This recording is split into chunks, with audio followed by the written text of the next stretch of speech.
अस्सलाम वालेकुम, my name is Rida Talpur. I am PMS officer from Sindh और आज हम पढ़ने जा रहे हैं international monetary system. By the way, ये हमारे एक सब्सक्राइबर स्टूडेंट की जो है रिक्वेस्ट थी कि हम इंटरनेशनल मॉनेटरी सिस्टम और उसमें ब्रेटन वुड्स सिस्टम को ज़रूर इंक्लूड करें। तो अगर आप चाहते हैं कि किसी भी किस्म का आईआर का टॉपिक जो आपको समझ नहीं आ रहा है तो कॉमेंट्स में लिखिए एंड इंशाल्लाह मैं सून उसको कवर करूँगी। तो आइए लेक्चर स्टार्ट करते हैं। अच्छा, ब्रेटन वुड्स सिस्टम को समझने से पहले हमें ये समझना है कि भाई इसको इंट्रोड्यूस क्यों कराया गया था। तो ब्रेटन वुड्स सिस्टम आने से पहले जो है गोल्ड स्टैंडर्ड हुआ करता था। गोल्ड स्टैंडर्ड जो है वो 1914 तक था। गोल्ड स्टैंडर्ड ये हुआ करता था कि कोई भी जो है ना अपनी करेंसी को गोल्ड से पेग कर सकता है। आगे चल के हम पेगिंग को भी पढ़ेंगे कि पेगिंग क्या होता है। इसका मतलब ये होता था कि अगर आप अपनी करेंसी बैंक में जाकर देंगे तो उसके बदले आपको जो भी उन्होंने हर कंट्री ने अलग जो वैल्यू सेट की होती थी आउंस पर गोल्ड की, तो वो आपको वापस मिल सकता था। लेकिन इससे क्या हुआ कि लोगों ने सोना जमा करना स्टार्ट कर दिया और जो पैसे थे उसकी वैल्यू दिन ब दिन जो है कम होती गई, क्योंकि ज़्यादा से ज़्यादा अगर पैसे छपना स्टार्ट हो जाए और सोना अगर कम हो जाए तो क्या होता है, करेंसी कम हो जाती है। इवेंचुअली ये हुआ कि गोल्ड जो है वो बहुत कम हो गया, ठीक है, उसकी वो कम होता गया और पैसे ज़्यादा होते गए। इससे बहुत ज़्यादा जो ममालिक थे उसमें क्या हुआ, कंट्रीज़ में क्या हुआ कि भाई वहाँ पे इन्फ्लेशन बढ़ना स्टार्ट हो गई और वहाँ पे डिप्रेशन आना स्टार्ट हो गया। तो इस तरीके से जो है ये जो सारा मॉनेटरी सिस्टम था दुनिया का वो कोलैप्स हो गया। उसके बाद फिर वर्ल्ड वॉर टू आ जाती है और उसके बाद हमें जो है ब्रेटन वुड्स सिस्टम नज़र आता है। ब्रेटन वुड्स सिस्टम को बेसिकली हम उस टाइम के जो कंट्रीज़ थे, जो 44 कंट्रीज़ थे, उन सब लोगों ने मिलकर, जो 44 मेंबर्स थे उनके, उन सब लोगों ने मिलकर जो है एक ऐसा सिस्टम लाने की कोशिश की जिसके बाद अब दुनिया का कभी भी जो है ना वर्ल्ड मॉनेटरी सिस्टम यानी जो पैसों की लेन देन का सिस्टम है वो कभी कोलैप्स्ड ना हो। उसमें उन्होंने क्या कहा कि बजाय ये कि हर करेंसी जो है उसको पैक किया जाए, हम सिर्फ एक करेंसी को पैक करेंगे गोल्ड के थ्रू, ठीक है। और वो करेंसी कौन सी थी, वो यूनाइटेड स्टेट्स था। यूनाइटेड स्टेट्स को क्यों पैक किया गया, उसकी सबसे बड़ा रीज़न ये था कि उस वक्त सबसे ज़्यादा स्ट्रॉन्ग कंट्री जो है वो यूनाइटेड स्टेट था। तो सब लोगों ने मिलकर कहा कि आज से लेकर $35 पर आउंस जो है गोल्ड पे जो है हम $1 मतलब $35 जो है अगर आप देंगे तो जो है आपको गोल्ड मिलेगा। लेकिन अब ऐसा नहीं था कि कोई भी इंसान जाएगा वो पैसे देगा और गोल्ड लेकर आएगा, या कोई भी कंट्री किसी भी बैंक से जो है वो गोल्ड ले सकता था। इसके बजाय उन्होंने क्या किया कि उन्होंने वर्ल्ड बैंक को ईजाद किया और उसके बाद IMF को और GATT को जो है GATT को जो है ईजाद किया।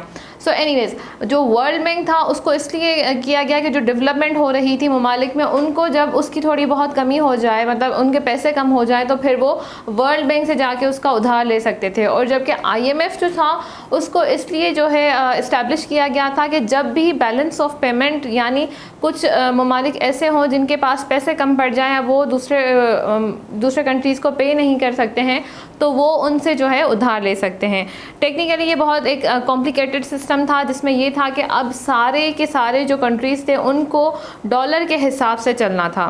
फ़िलहाल तो यानी कुछ टाइम तक तो जो है ये बहुत अच्छे तरीके से चला, लेकिन उसके बाद इसमें भी प्रॉब्लम आना स्टार्ट हो गए। अच्छा, तो फिर से थोड़ा सा हम पढ़ते हैं कि भाई ब्रेटन वुड्स सिस्टम क्यों इस्टेब्लिश किया गया था। पहले तो वो 1944 में इस्टेब्लिश होता है। उसका मेन मकसद यही था जो मैंने पहले बताया कि अब फिर से कभी जो है वर्ल्ड मॉनेटरी सिस्टम कोलैप्स ना हो, जो कंट्रीज़ हैं वो डिप्रेशन में ना चले जाएं, इस वजह से जो है उसको लाया गया।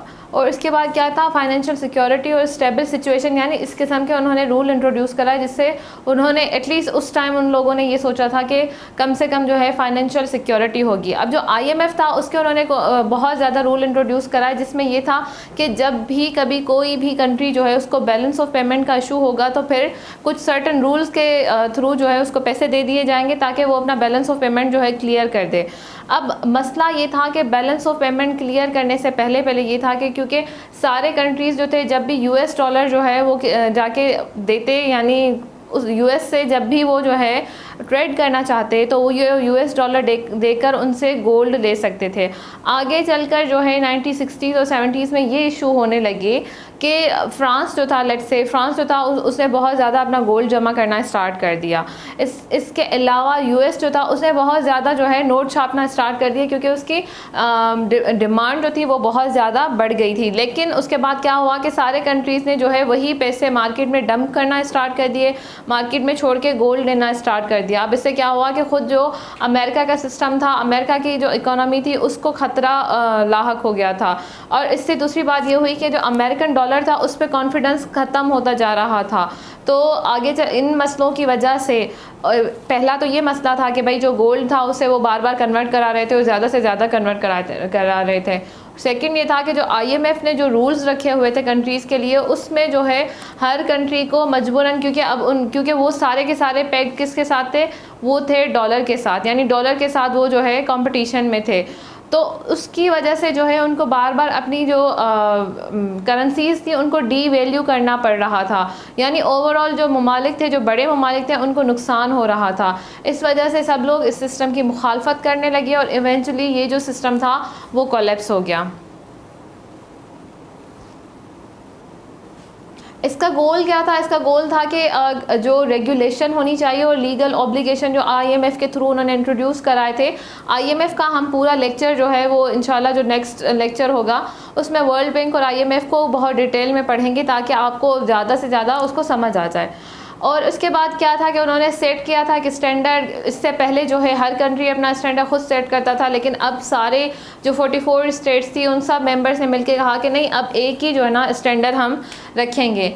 इंटरनेशनल मॉनेटरी कोऑपरेशन बनाया गया था, यानी सब लोग जो है वो एक दूसरे में कोऑपरेट करेंगे, एक दूसरे की सलाह से जो है चलेंगे। लेकिन आगे चल के हमें दिखाई देता है कि ऐसा कुछ नहीं हो रहा था। अच्छा, ये पहली बार हुआ था कि जो है money pool from which member nations can borrow जो है इंट्रोड्यूस कराया गया था। वो कैसे कराया गया था कि वर्ल्ड वॉर 1 और वर्ल्ड वॉर 2 से पहले कोई इस किस्म की कोई ऑर्गेनाइजेशन नहीं थी। एक कंट्री दूसरे कंट्री से जो है उधार लेता था, लेकिन अगर वो उसको वापस ना करे तो वो चीज़ जंग में तब्दील हो जाती थी, यानी और कोई वे नहीं था कि हम उनसे वापस चीज़ें ले सकें। लेकिन जब ये IMF को इंट्रोड्यूस कराते हैं तो उससे क्या हो जाता है कि उससे ये हो जाता है कि भाई अब अगर कोई हमसे उधार लेगा तो वो IMF के थ्रू ले रहा है, तो फिर उसको IMF को ही वापस करना होगा। फिर यह हुआ कि सैंक्शंस के आगे चल के आप देखेंगे कि IMF के थ्रू जो है वो उनको सैंक्शंस, उनके अकाउंट फ्रीज करने जैसी जो है पनिशमेंट भी दे सकते को डी करेगा, वरना नहीं। आगे चल के मैं आपको बताऊंगी बैलेंस ऑफ पेमेंट और डी वैल्यू क्या होता है। अच्छा, यूनाइटेड स्टेट जो था वो एक्सटर्नल प्रेशर से जो है ज़्यादातर चीज़ ये था कि वो ज़्यादा से ज़्यादा जो है पैसे छाप रहा था, उसको इतना ज़्यादा नुकसान नहीं हो रहा था। उसको नुकसान तब स्टार्ट हुआ जब जो बड़े कंट्रीज थे उन्होंने जो है गोल्ड एक्सचेंज कराना स्टार्ट कर दिया डॉलर्स के थ्रू, यानी डॉलर्स उन्होंने वापस करना स्टार्ट कर दिया और अपना गोल्ड उन्होंने रखना स्टार्ट कर दिया। उससे ज़्यादा जो आगे चल के वो मसला होता है, क्योंकि हर चीज़ अब वो चाह रहे थे कि डॉलर में हो, तो उससे क्या होगा कि हाई इन्फ्लेशन रेट होने लगा, क्योंकि करेंसीज जो थी वो फ्री नहीं थी। उसके बाद जो है करेंसीज जो थी कंट्रीज की वो जो है no longer they were based on gold value. जब वो गोल्ड वैल्यू में नहीं थी तो उससे ये मसला हुआ कि उनके अपने जो लोग थे, अपने जो इन्वेस्टर थे, उनको भी जो है उसमें मसला होने लगा, यानी उनको भी ट्रस्ट इशू होने लगा। इंटरनेशनल मॉनेटरी सिस्टम और इंटरनेशनल ट्रेड को समझने के लिए पहले हमें इन लफ्ज़ों की जो है माने को सही से समझना होगा, ठीक है। बैलेंस ऑफ पेमेंट को सिंपली अगर हम डिफ़ाइन करें तो वो एक सिस्टमेटिक रिकॉर्ड होता है इकोनॉमिक ट्रांजैक्शन का, जो कोई भी कंट्री जो है किसी और कंट्री से करता है। लेट्स से अगर हम नेपाल का या फिर बांग्लादेश या पाकिस्तान या इंडिया किसी का भी मिसाल लेते हैं कि भाई पाकिस्तान ने जो है पूरी दुनिया से 2020 में जो है 2020 में जो है उसने लेट से 5 अरब डॉलर्स की जो है ट्रांजैक्शन की, यानी उनसे जो है इंपोर्ट और एक्सपोर्ट किए। उससे क्या हुआ कि वो उनकी बैलेंस ऑफ पेमेंट थी, यानी इतना उन्होंने बाहर से जो है लिया और उतना वापस उनसे दिया। बैलेंस ऑफ पेमेंट जो है उसके अलावा जो बैलेंस ऑफ पेमेंट के साथ हमेशा जो है जो चीज़ें आती हैं वो होती हैं 3 मेन चीज़ें। एक तो है करंट अकाउंट, दूसरा है कैपिटल अकाउंट और थर्ड है official statement account. Official statement account जो है वो इतना ज़्यादा IR में ज़रूरी नहीं है। कैपिटल अकाउंट अकाउंट और जो करंट अकाउंट है उसको हम थोड़ा सा पढ़ेंगे। तो करंट अकाउंट क्या होता है, उसमें जो होती है सारी ट्रांजैक्शंस होती हैं ट्रेड की, ठीक है, इंपोर्ट की भी होती है, एक्सपोर्ट की भी होती है, और दूसरी जो भी ट्रांसफ़र कंट्री से बाहर की गई हैं, जो ट्रेड के मतलब ट्रेड के हिसाब से जो भी ट्रांजैक्शन की गई हैं उस अकाउंट में जो है वो सारी चीज़ें लिखी जाती हैं। बेसिकली ये क्या होता है, फाइल होता है, फाइल समझे, डॉक्यूमेंट समझे, एक पूरा रिकॉर्ड होता है किसी भी कंट्री का। अब फिर होता है कि कैपिटल जो अकाउंट है वो क्या होता है, तो कैपिटल अकाउंट जो होता है किसी भी कंट्री का, उसमें सारी फाइनेंशियल ट्रांजैक्शंस जो होती हैं, जो शॉर्ट टर्म हो या लॉन्ग टर्म हो, जो हमने किसी को लैंड किया हो यानी किसी को उधार दिए हो, या फिर जो प्राइवेट और ऑफिशियल इन्वेस्टमेंट्स होती हैं कंट्री की। प्राइवेट और ऑफिशियल इन्वेस्टमेंट्स कैसे होती हैं, लेट्स से सऊदी अरब जो है उसने ये फ़ैसला किया कि भाई वो पाकिस्तान में जो है $5 अरब की इन्वेस्टमेंट करेगा, एग्जांपल है। या फिर जो है मलेशिया जो है उसने ये फ़ैसला किया था कि वो अपनी जो प्रोटोन कंपनी है, उनकी जो नेशनल कार है, उसका जो प्लांट है वो पाकिस्तान में लगाएगा। अब ये भी लाखों डॉलर्स की जो है इन्वेस्टमेंट है जो उसने पाकिस्तान में की है। तो ये चीज़ कहाँ पर होगी, ये उनके ऑफिशियल अकाउंट जो होगा, सॉरी कैपिटल अकाउंट जो होगा कंट्री का, उसमें लिखी जाएंगी कि भाई जो हमारी जितनी भी इकोनॉमी थी उसमें से इतने जो पैसे थे वो हमने यहाँ पे जो है इन्वेस्ट किए, और जो इतने पैसे थे वो हमने किसको, जो बाहर जहाँ से हमने सर्विसेज ली या हमने सर्विसेज दी उनको पैसे दिए।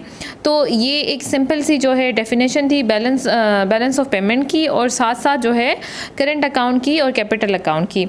अब मसला ये होता है कि जब भी बैलेंस ऑफ पेमेंट जो है उसमें थोड़ा सा मसला हो जाता है, यानी या तो करंट अकाउंट में हो जाता है या बैलेंस ऑफ पेमेंट में इशू हो जाता है, सॉरी आई मीन टू से कि या तो करंट अकाउंट में मसला होता है या फिर कैपिटल अकाउंट में जो मसला होता है, तो उसकी वजह से हम कहते हैं कि बैलेंस ऑफ पेमेंट में इशू हो गया है। मसला ये होता है हमेशा जो सिंपल होता है वो ये होता है कि जो एक कंट्री होता है उसका एक्सपेंडिचर जो होता है वो ज़्यादा बढ़ जाता है, यानी वो ख़र्चा ज़्यादा कर रहा है जबकि उसकी जो इनकम है वो बहुत कम है। अच्छा ये फिर कैसे होता है, लेट्स से पाकिस्तान और इंडिया की मिसाल लेते हैं। तो हम दोनों के बीच में ट्रेड डेफिसिट था।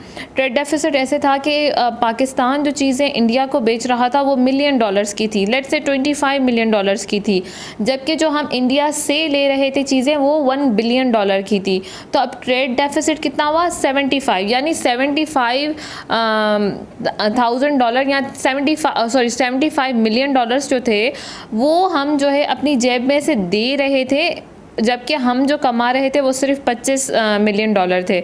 तो ये जो 75, अगर हमारे पास ज़्यादा इनकम नहीं है तो ये जो है हमारे करंट अकाउंट में मसला करेगा। ये मसला ऐसे करेगा कि लेट्स से अगर आप कमाते ही $5,000 हैं, सॉरी $5 बिलियन है, अगर उसमें से $5 मिलियन है, अगर उसमें से आपने आधा अगर किसी और कंट्री को दे दिया और आपने जो बिज़नेस किया उसमें आपको कोई ख़ास फ़ायदा ही नहीं हुआ, तो अब आपके पास पैसे कम हो गए हैं। जब आपके पास पैसे कम हो जाएंगे तो फिर आपको अपनी कंट्री की बाकी जो बजटिंग होती है, जिसमें आपने एजुकेशन को देखना है, हेल्थ को देखना है, आपने डिफेंस को देखना होता है, आपने अपने लोगों की सैलरीज देनी होती हैं और डेवलपमेंट के काम करने होते हैं, तो वो सारी चीज़ें अब आप कहाँ से करेंगे।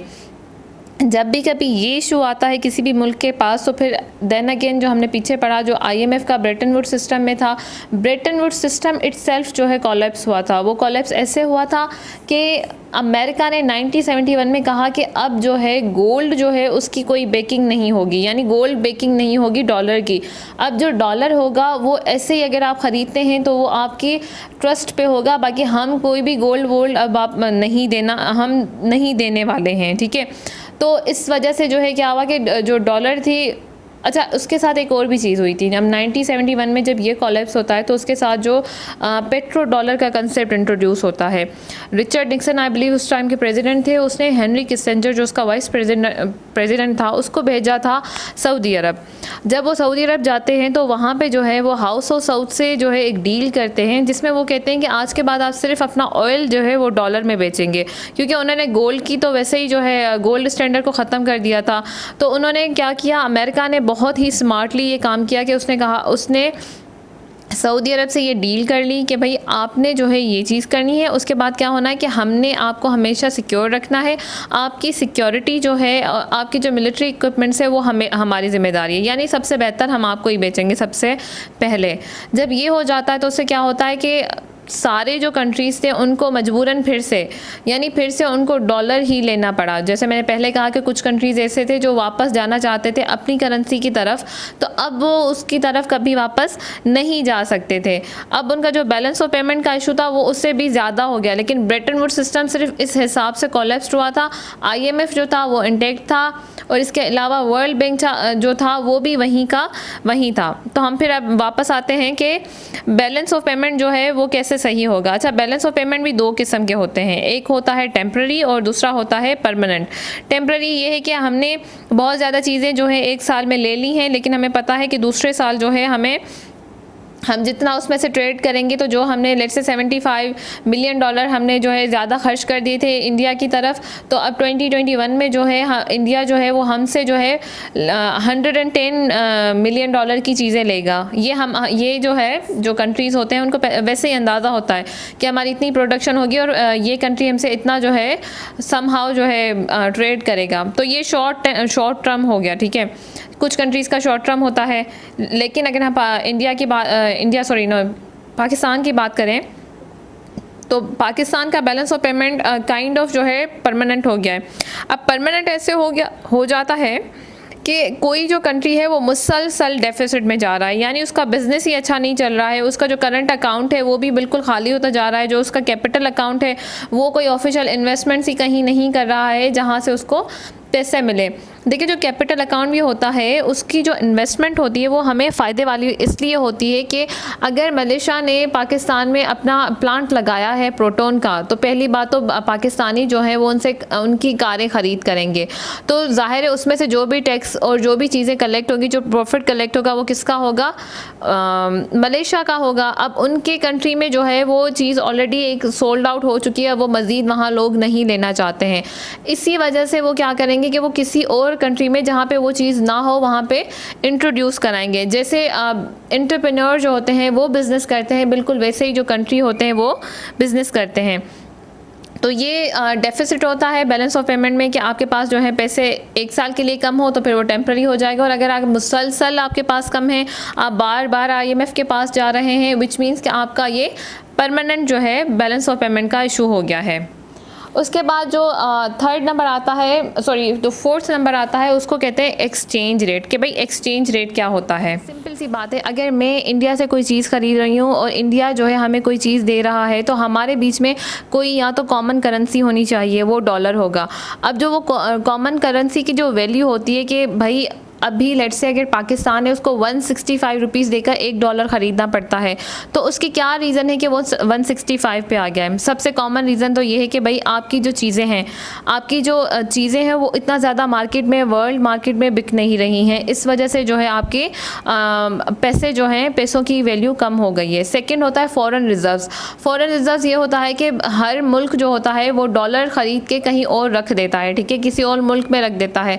फिर जब उसको पता चल रहा होता है कि भाई हमारे पैसों की वैल्यू कम होती जा रही है क्योंकि सप्लाई बहुत ज़्यादा हो गई है, डिमांड कम हो गई है, या वैसे ही डिमांड नहीं है, तो फिर वो क्या करते हैं कि वो अपनी करेंसी को ख़रीदना स्टार्ट कर देते हैं।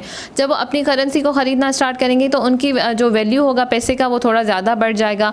इससे क्या होगा कि उनका जो पैसा होगा वो स्टेबल हो जाएगा। अब एक्सचेंज रेट यही होता है, जो एक्सचेंज करेंसी का होता है वो सिंपली यही होता है कि आप जो है आपकी जो करेंसी होती है, या तो हम आपसे डायरेक्ट वो करेंसी लेंगे और आपको चीज़ दे देंगे, या फिर जो है हम कॉमन करेंसी यानी डॉलर के जो है थ्रू एक दूसरे से ट्रेड करेंगे। इसके बाद लास्टली करेंसी पेगिंग क्या होता है। करेंसी पेगिंग सिंपल बात यह है कि आप किसी करेंसी लेट्स से नेपाल की करेंसी ले लेते हैं कि भाई नेपाल की currency is equal to $1, 1 Nepali paisa is equal to 2 rupees of Pakistan, ठीक है। लेकिन पाकिस्तान कहता है नहीं, मुझे जो है ना नेपाली रुपया और पाकिस्तानी रुपया बराबर करना है। तो उसके लिए वो क्या करेगा, जैसे मैंने पहले कहा कि अपने जो फॉरेन रिजर्व्स है उसमें से वो जो है अपने पैसे बहुत ज़्यादा जो है ना ले लेगा। जब वो अपने ही पैसे ख़रीदना जो है ना नेपाली पैसों में से ख़रीदना स्टार्ट कर देगा तो क्या होगा कि अब पैसे कम हो जाएंगे। अब नेपाल वालों को जब हमसे जो है ट्रेड करना है, वो चाहते हैं कि वो हमारे ही पैसों में हमसे ट्रेड करें, तो अब वो पैसे मिल नहीं रहे हैं। तो ऑफ कोर्स उससे क्या होगा, जब पैसे कम हो जाते हैं मार्केट में, किसी भी करेंसी कम हो जाती है, तो उससे ये होता है कि उससे भी उसका एक्सचेंज रेट जो है थोड़ा सा हाई हो जाता है। तो ये होती है पेगिंग। पेगिंग का मतलब होता है अपनी करेंसी को किसी करेंसी के बराबर लाना। दुनिया में यूजुअली सिर्फ और सिर्फ जो पेगिंग ममालिक करते हैं वो यूनाइटेड नेशन की करेंसी से होती है, क्योंकि वो इंटरनेशनल करेंसी है। तो इस वजह से वो चाहते हैं कि उनका सिक्का और जो अमेरिकन डॉलर है वो बराबर रहें। उससे क्या होगा कि उनको नुकसान नहीं होगा। आई होप डियर स्टूडेंट कि आज का लेक्चर आपको समझ आया होगा। इंशाल्लाह मैं आपको नेक्स्ट लेक्चर में मिलूँगी, तब तक के लिए अल्लाह हाफ़िज़।